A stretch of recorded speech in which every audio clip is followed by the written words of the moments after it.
magsisimula, pwede ba kayong tumayo? Para sa ating prayer. In the name of the Father, the Son, the Holy Spirit. Amen. So, pwede na kayong umupo. So, yung ating topic ko ngayong umaga is, marunong magbasa lahat? Ako! Very good. So, sabayan niyo si teacher magbasa. Naintindihan ba? Ako! Mga kagamitan sa paglinis at pag-aayos sa sarili. So, yung ating topic ko ngayong araw is mga kagamitan sa paglilinis at pag-aayos sa sarili. So, bago yan mga bata, basahin muna natin yung ating layunin. Naintindihan ba? Ako! Very good. So, pagkatapos ng aralin, ang mga mag-aaral ay naasahan A. Nakikilala ang iba't ibang kagamitan sa paglilinis at pag-aayos sa sarili. And letter B. Isang gawa ang mga kagamitan sa paglilinis at pag-aayos sa sarili. And letter C. Na ipapakita ang iba't ibang kagamitan sa paglilinis at pag-aayos sa sarili.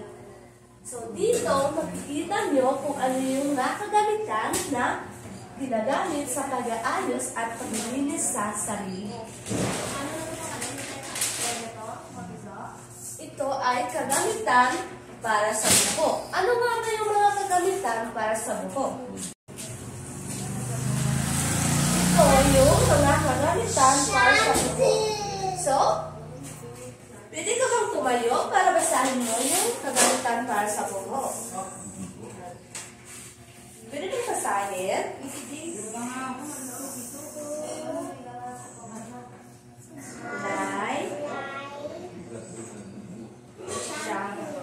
Okay. So, sino ba yung gumagamit ng supply? Oh, very good. Yung shampoo. Saan ba ginagamit yung shampoo? Very good. Yung supply. Very good. So, ito yung supply. Ito naman ay shampoo. Naintindihan ba? Okay. So, next one is kagamitan para sa kuko. Ano nga ba yung kagamitan para sa kuko?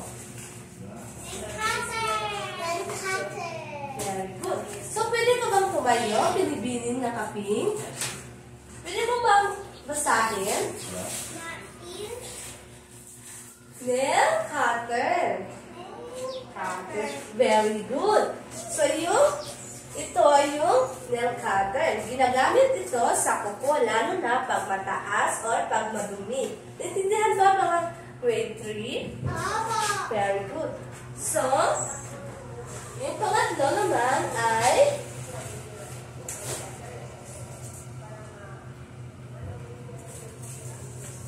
kagamitan para sa ngipin. Ano ba yung mga kagamitan para sa ngipin? Okay, mamaya, makikilala nyo ang mga kagamitan para sa ngipin. Yung una is, ano yung toothpaste. So, ito yung toothpaste. Ginagamit natin ito, ilalagay saan? Toothbrush. Very good. So, yung toothpaste, ginagamit natin. At yung toothbrush, ginagamit natin para sa ating ngipin. Naintindihan ba ang ngipin? Very good. So, yung pangkuli naman na kagamitan ay kagamitan para sa katawan. So, ito yung mga kagamitan para sa katawan. Yung pang damit, sabon, tuwalya. So, saan ba natin ginagamit yung damit? Sa katawan. So, yung sabon naman, ginagamit natin sa katawan rin. Lalo na pag naliligo tayo. And then, tuwalya. Ginagamit din natin sa katawan. So, meron pa bang tanong, grade 3 kay teacher? Pag wala na, meron tayong takdang aralin na gagawin ninyo sa bahay. Naintindihan ba? Okay. So, yung ating takdang babasahin ni teacher.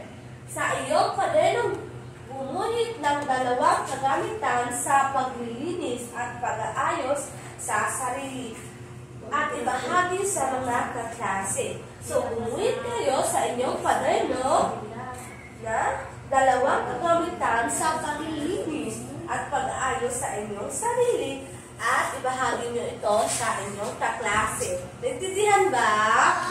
Okay, dahil naintindihan ka na, pwede mong tumayong lahat, grade 3. So, para sa ating closing prayer. In the name of the Father, the Son, the Holy Spirit. Amen. Goodbye, grade 3.